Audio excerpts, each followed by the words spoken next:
Licenciada, buenas noches.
Muy buenas noches con todos los estudiantes que ya están conectados a la presente reunión.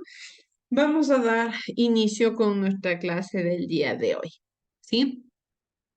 Haciendo un breve recuento de lo que habíamos estudiado en la anterior clase, estábamos tratando sobre estas entidades evangelizadoras que existían en la época colonial.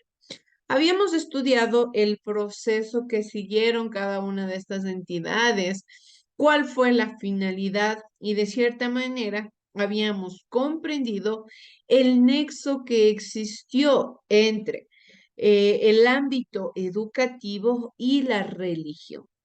La religión católica hemos venido estudiando que ha tenido un rol bastante importante en el desarrollo histórico.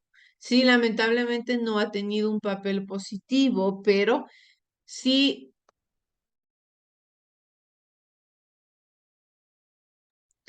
perdón chicos, pero sí ha creado como tal un precedente de lo que conocemos hoy en día como historia. Sí, la iglesia en todo su entorno, en todo su contexto, creó diferentes formas de expresión, creó diferentes formas de desarrollo social, creó leyes, creó normativas que lo que hacen principalmente es buscar la dominación. Y la iglesia fue la principal mentora del ámbito educativo. De cierta manera, las primeras universidades, las primeras escuelas, los primeros colegios se vieron creados a partir del desarrollo de la iglesia, a partir de la influencia de todas estas teorías dogmáticas y religiosas que tuvieron su precedente en, lógicamente, la cultura europea.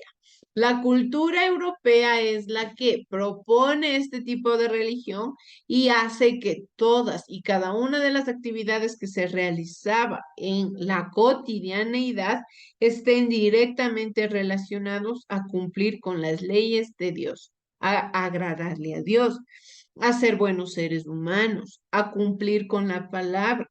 Esto era algo fundamental.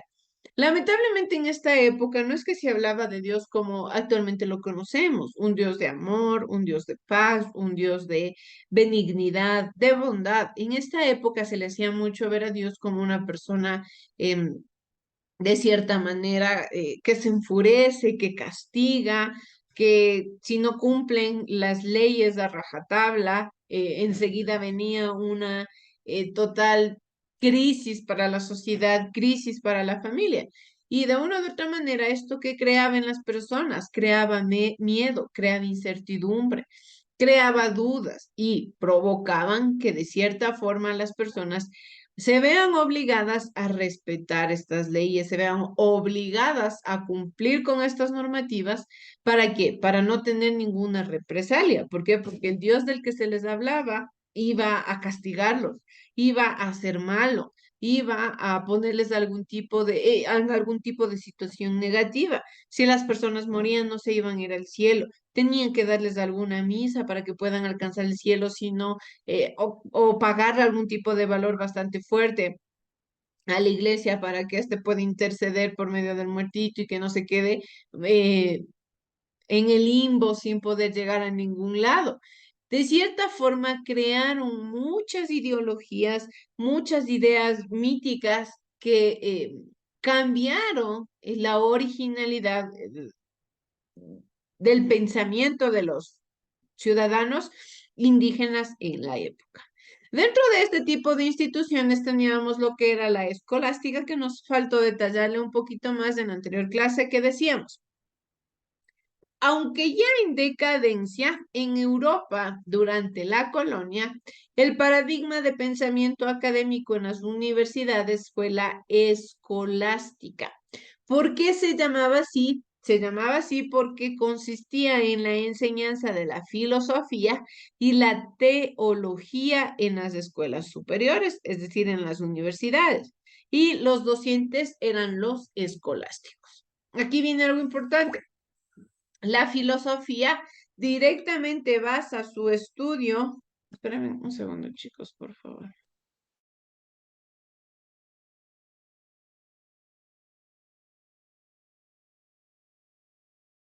La filosofía basa directamente su estudio ¿en qué? En buscarle la razón, en desarrollar el entendimiento, desarrollar el razonamiento, crear estructuras para comprender cómo se desarrolla la cognición, cómo se desarrolla el ámbito del pensamiento, tomar buenas decisiones, cómo se puede llegar a la verdad absoluta, cómo se puede llegar a tomar buenas decisiones para aportarle a nuestra sociedad y así obtener un pensamiento crítico. Eso es lo que busca principalmente la filosofía. Pero en su caminar, en su transitar, de ir investigando, de que la filosofía va descubriendo cosas, va encontrando razones, va descubriendo de cierta manera diferentes formas nuevas de pensar. Esto no le convenía a la iglesia, porque la iglesia veía netamente su paradigma, veía su principal centro operativo en que en la dominación y en la dominación religiosa y que una persona llegue a empezar a investigar, llegue a ver las cosas de una forma diferente, empiece quizá a decir, tal vez lo que me están diciendo no todo es verdad, debo investigar, debo entender de dónde viene este tipo de ideologías, qué tan verídico es lo que me están diciendo, eso no le convenía a la iglesia. Entonces, ¿qué hace? Hace que la filosofía y la teología se vuelvan una sola. Estudiar el pensamiento, pero visto desde de una posición cristiana, de una posición religiosa. Es decir, lógicamente se buscaba la verdad, pero la verdad de Dios. Se buscaba el conocimiento, pero el conocimiento que venía de Dios. Todo estaba relacionado directamente con la iglesia. Ojo, algo que nosotros debemos en este contexto entender que no es que el malo era Dios en este momento.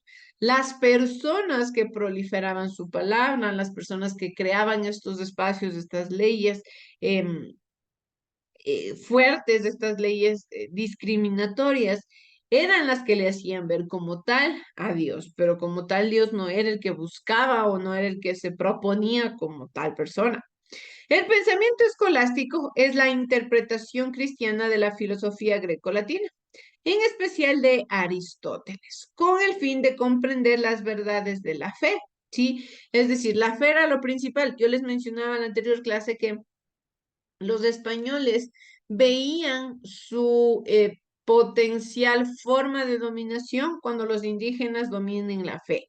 Es decir, que los indígenas tenían totalmente en su pensamiento grabado lo que era fe la devoción, y los españoles tenían el campo ganado, porque ya no era que les estaban obligando a creer nada, ya era parte de la fe, ya era parte de lo que ellos querían creer, parte de lo que ya conformaba como tal la conciencia propia de cada uno de ellos.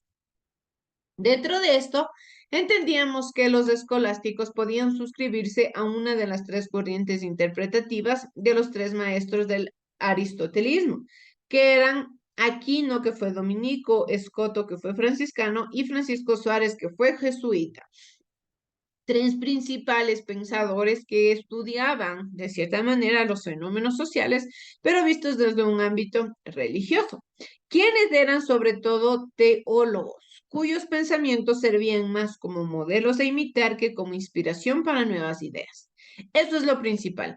No se esperaba crear nuevas ideas, no se esperaba construir un aprendizaje significativo, no se esperaba que en base a lo que ellos ya hicieron, ¿qué puedo crear yo de nuevo?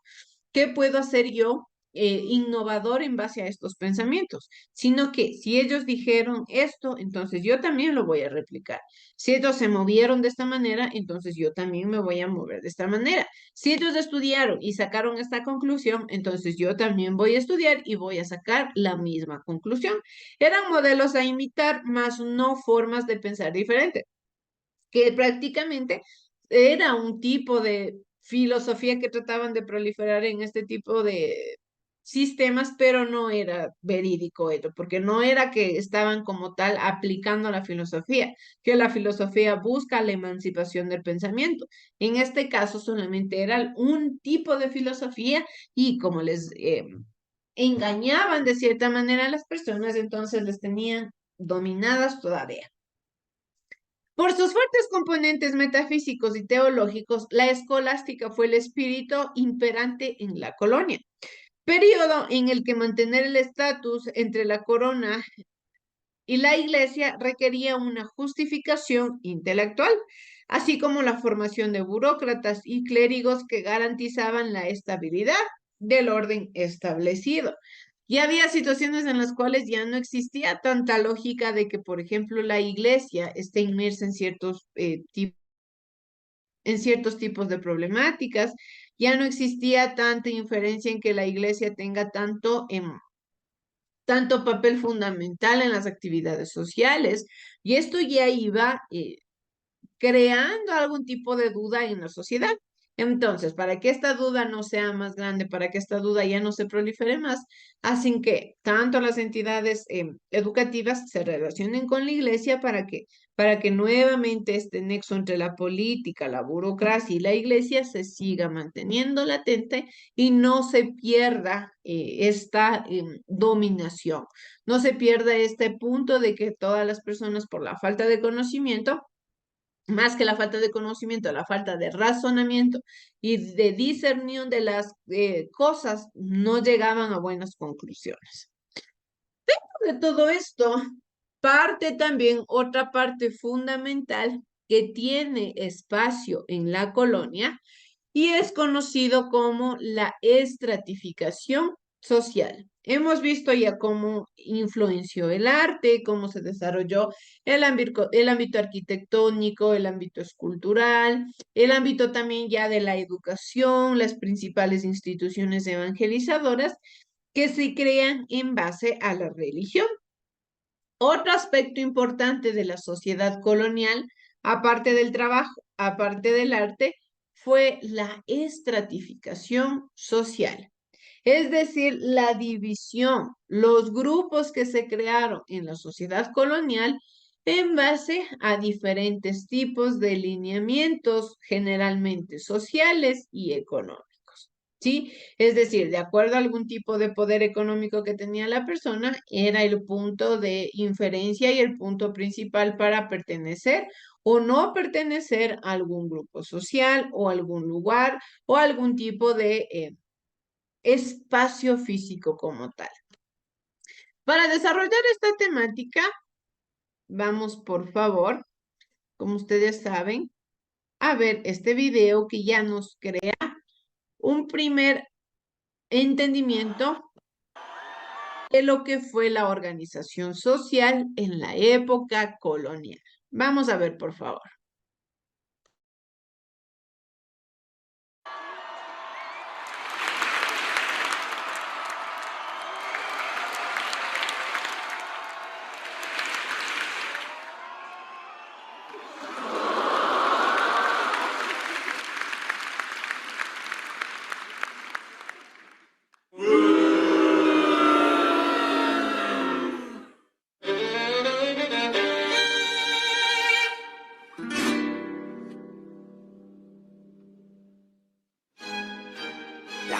colonial, al igual que las civilizaciones azteca, inca y maya, era una sociedad estamental, es decir, que había grupos sociales con diferentes jerarquías.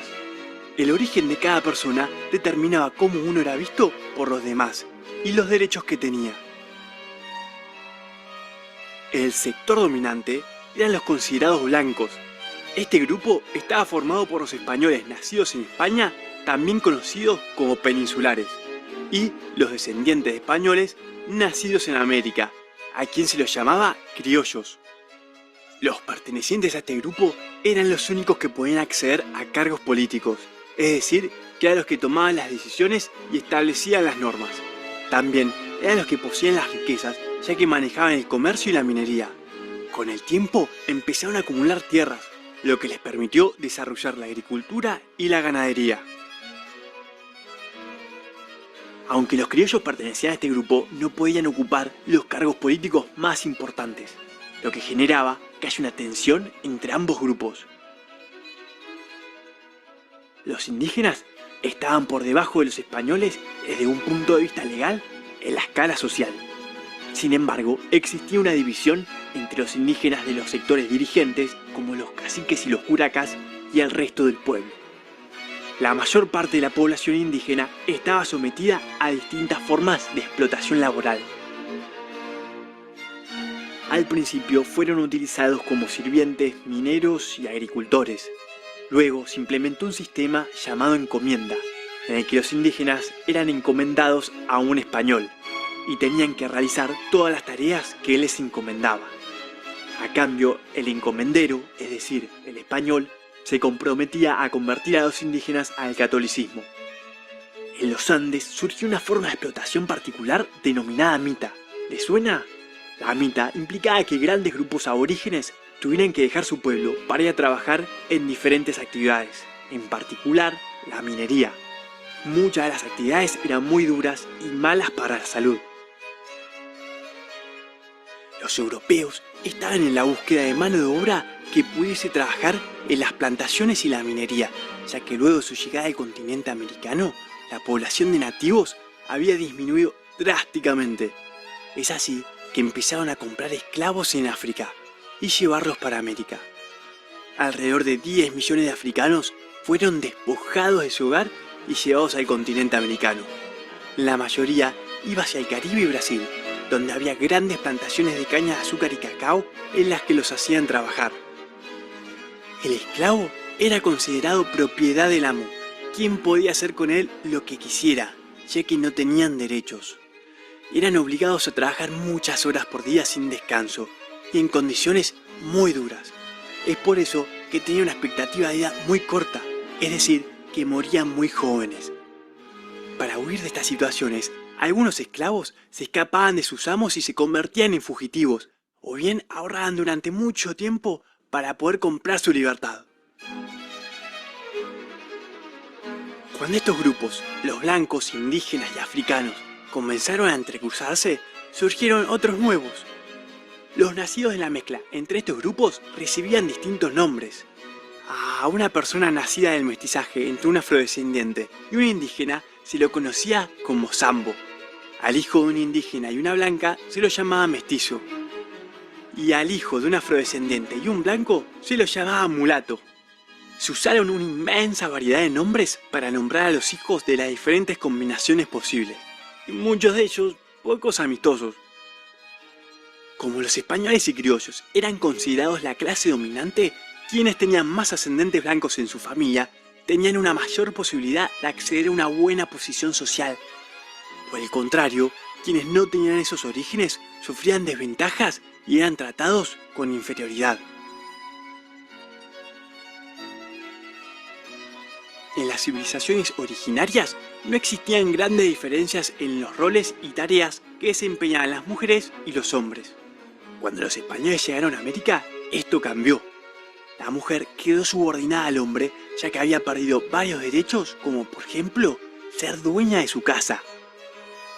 Una de las principales actividades de las mujeres nativas era la textil, y en muchos casos eran explotadas por la gran demanda que existían de estos productos.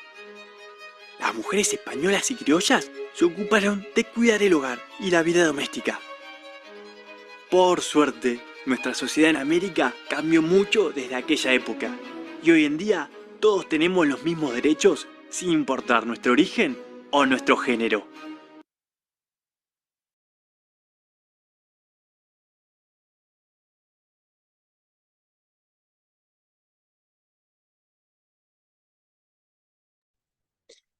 Algo importante que nos destaca el video es que a partir desde esta sociedad, a partir de este tipo de estructura como tal que se creó en la época colonial, han cambiado muchísimas cosas a nuestro entorno actual.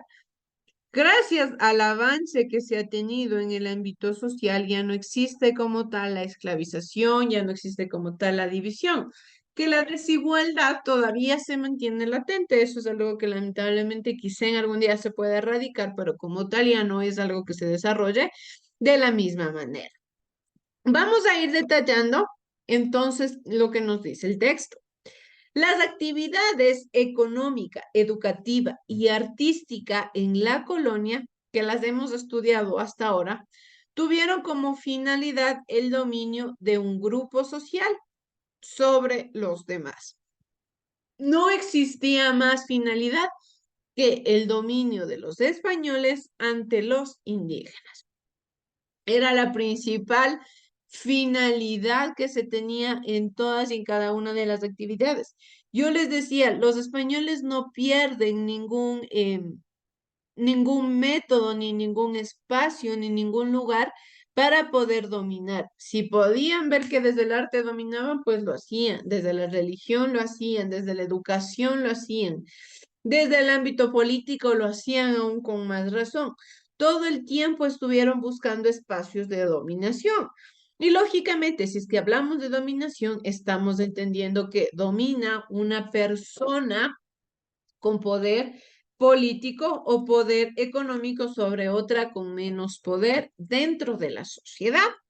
Cada grupo tenía sus prohibiciones y sus limitaciones, excepto el dominante español o de ascendencia española, que dentaba de poder político y económico.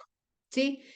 Generalmente cuando nosotros hablamos de que muchas de estas sociedades y de estos grupos étnicos estaban limitados, tenían cierto régimen estricto para acceder a algún tipo de situaciones y las otras sociedades y los otros grupos étnicos tenían privilegios, a estos privilegios y a estas limitaciones que les llamamos para los otros, no son nada más que en nuestra actualidad derechos. En esta época, la educación era un privilegio, cuando ahora sabemos que es un derecho. La salud en un lugar bueno, en este caso era un privilegio. En la actualidad es un derecho. Ni nadie puede vulnerar estos derechos porque el mero hecho de ser parte de la sociedad, de pertenecer a un grupo social, ya me hace acreedor a diferentes derechos, ¿sí? Y lógicamente para llegar a esta conclusión tuvieron que haber pasado muchas sociedades esclavizadas, muchas sociedades que alzaron la voz, que tuvieron que rebelarse para lógicamente obtener algún tipo de beneficio y algún tipo de derecho como tal ante ciertas actividades de las cuales estaban siendo excluidas. Pero ¿cómo estaba estratificada la sociedad colonial? ¿Había clases sociales o estamentos? Antes de responder a estas preguntas, debemos conocer sobre algunos conceptos. Principalmente la estratificación social da cuenta de la desigualdad, ubicación de grupos dentro de una sociedad. No tenemos por qué estar ubicados en la sociedad. Somos parte de un mismo grupo social, somos parte de un mismo entorno geográfico. Por ende, nadie tiene el derecho de venir y decir, es que yo pertenezco a tal grupo social, cuando no es así. Nuestra sociedad como tal no puede estar dividida porque somos parte de un todo, así como de los individuos dentro de cada grupo. El estudio de la estratificación permite comprender cómo funciona una sociedad y las relaciones entre los grupos sociales y los individuos. De igual manera, un estrato es un conjunto de individuos que comparten una misma posición social. Vamos a identificar Estratificación social, la división que se les da, es decir, cada grupo. El estrato son todas las personas que conforman parte de este grupo social y que reciben los mismos beneficios o perjuicios por su inclusión en el estrato al que pertenecen o en su defecto por su exclusión respecto a los demás estratos. Aquí tenemos ya la principal conceptualización de lo que tiene que ver con un estrato social y una estratificación social. También tenemos una conceptualización importante que nos dice que son las castas. Esto es importante que identifiquemos. La casta es un grupo social que el individuo pertenece por motivos raciales o religiosos desde su nacimiento hasta que muere. La sociedad de castas es un sistema cerrado que carece de movilidad, es decir, el individuo está determinado de por vida a haber nacido en una casta determinada y no puede cambiarse. Por ejemplo, la sociedad de castas más relevante y más conocida que nosotros tenemos en nuestra sociedad actual y hace muchos años atrás es la sociedad de castas que se maneja en la India. Algo característico de la sociedad de las castas, nos especificamos inmersamente en entender que, por ejemplo, una estratificación social, una división social común y corriente, generalmente suele tener la posibilidad de que las personas tengan una movilidad. Es decir, si yo me encuentro en la base de la estratificación social, pero me esfuerzo, logro obtener un buen trabajo, empiezo a tener algún tipo de poder, ¿qué hago? Empiezo a subir, empiezo a escalar hasta consolidarme en una estratificación social media o en una estratificación social alta. Todo depende de la cantidad de dinero y de la cantidad de poder que una persona llegue a tener para tener algún tipo de influencia en la estratificación social. Pero por otro lado, cuando nosotros hablamos de las castas sociales, nos referimos directamente al color de piel, a la etnia de las personas. Y por ende, ninguna persona puede cambiarse de color de piel ni cambiarse de etnia. Por ende, es imposible que pueda movilizarse en las estratificaciones sociales.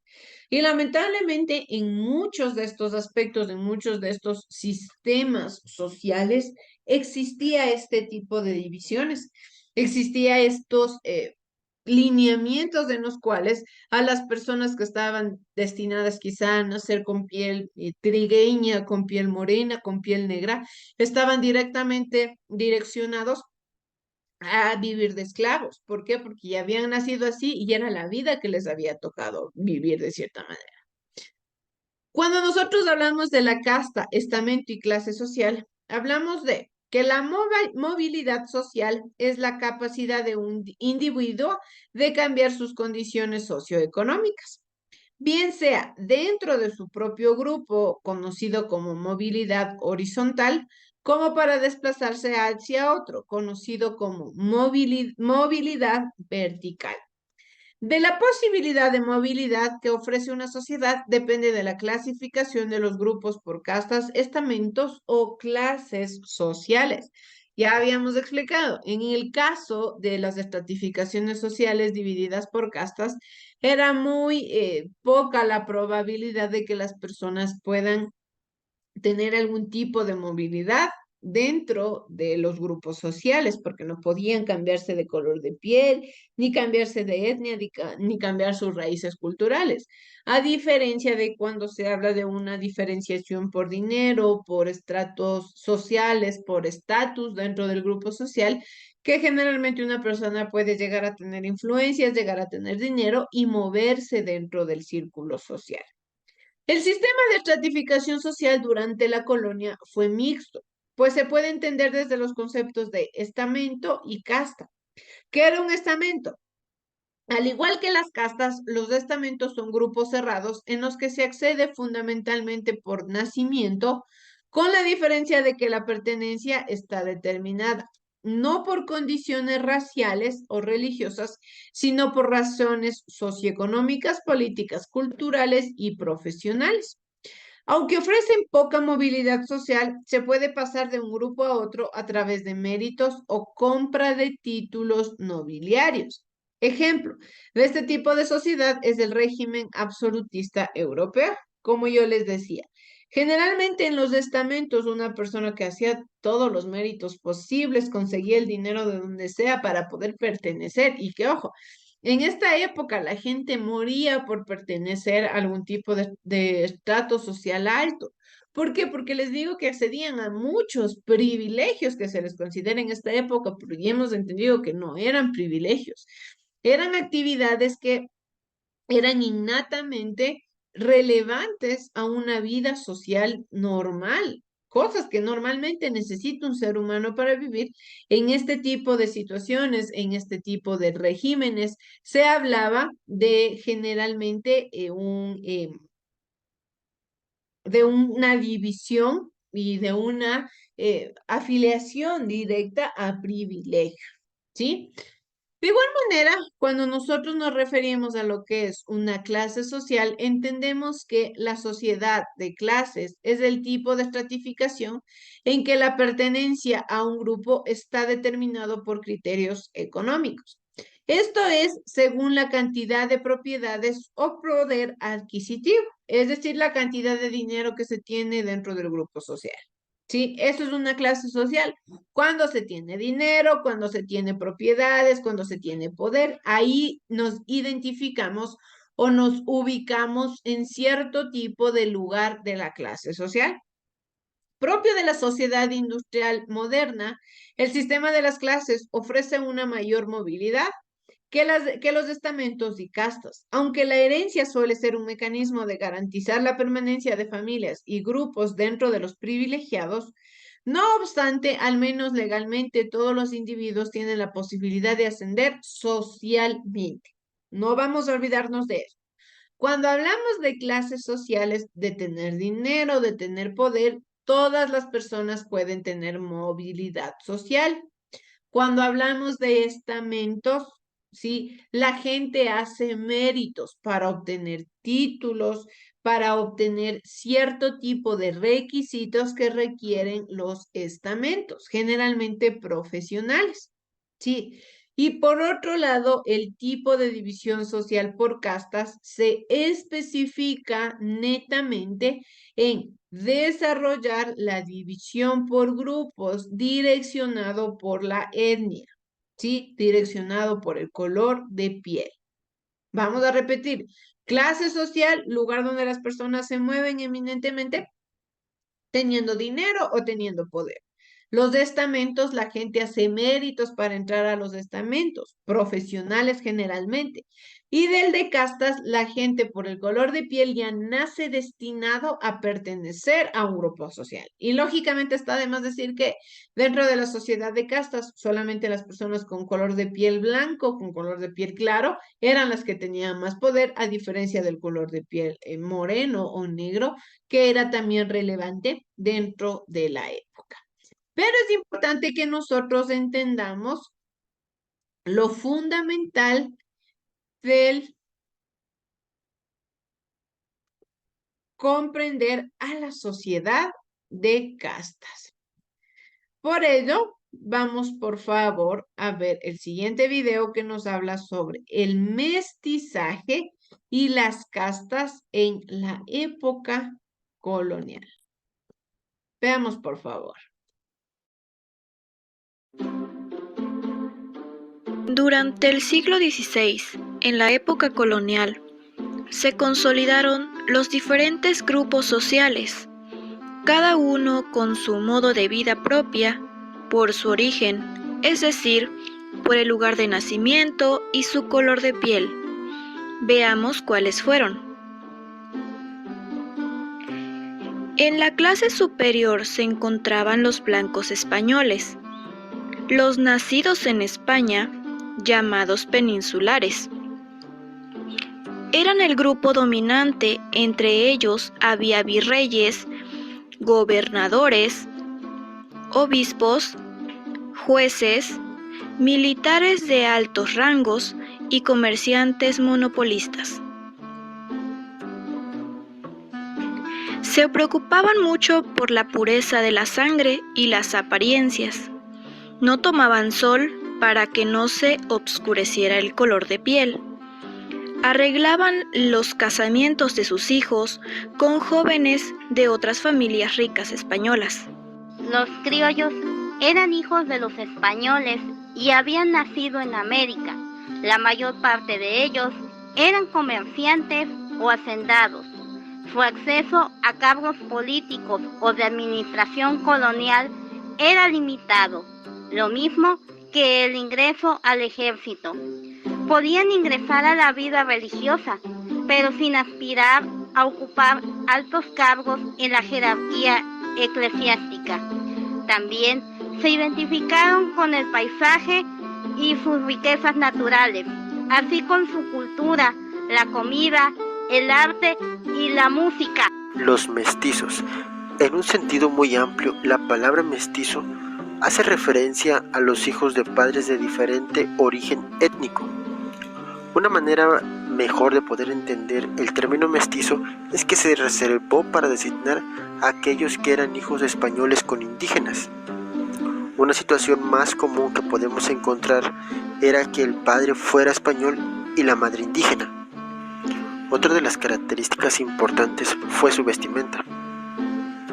Dividían en dos su manera de vestir, ya que uno consistía en un traje de lujo, el cual era una camisa larga de tela blanca finamente planchada, y el traje con el que salían a trabajar consistía en un calzón blanco de lienzo fuerte y camiseta de tela de algodón blanco. Los mulatos era la unión entre un español y un negro. En las ciudades trabajaban como artesanos, vendedores ambulantes y sirvientes en la casa de los blancos. En el campo, los varones eran peones. También se encontraban los ambos, quienes eran la unión entre un negro y un indígena. Calzaban las tareas más pesadas y muchos eran esclavos. El cuarto grupo social estaba compuesto por indios.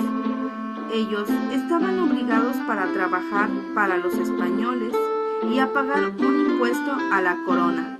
Este impuesto era pagado con trabajo o con productos como tejido de algodón o maíz. Y finalmente, quienes tenían menos derechos eran los negros. Eran personas nacidas en África que fueron traídos a América para ser vendidos como esclavos, pero no eran consideradas personas, tanto ellos como sus hijos nacidos en América.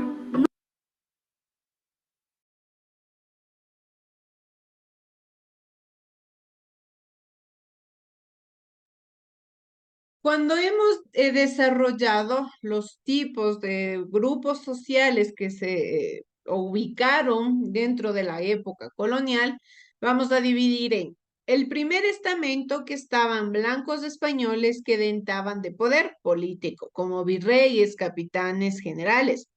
De igual manera, poderes judiciales como oidores y magistrados, y lógicamente los de poder religioso, que eran los obispos y los arzobispos. Eran las personas con más poder dentro de la época colonial y que pertenecían al primer estamento. Al segundo estamento estaban direccionadas las personas blancas españoles menos adinerados o blancos nacidos en América, blancos criollos generalmente conocidos, que ejercían profesiones liberales, eran comerciantes o funcionarios de menor rango en los cabildos. Asimismo, aspiraban a situarse en el estamento superior y en algún momento pudieron merecer o comprar títulos nobiliarios para ascender socialmente. En el tercer estamento se encontraba la gente sin capacidad económica, explotados por los estamentos superiores, y constituían el grueso de la población en la corona. Y por último tenemos al estamento, que existía un orden jerárquico de castas: españoles pobres, masas indígenas, mestizos de mezcló con blanco indígena,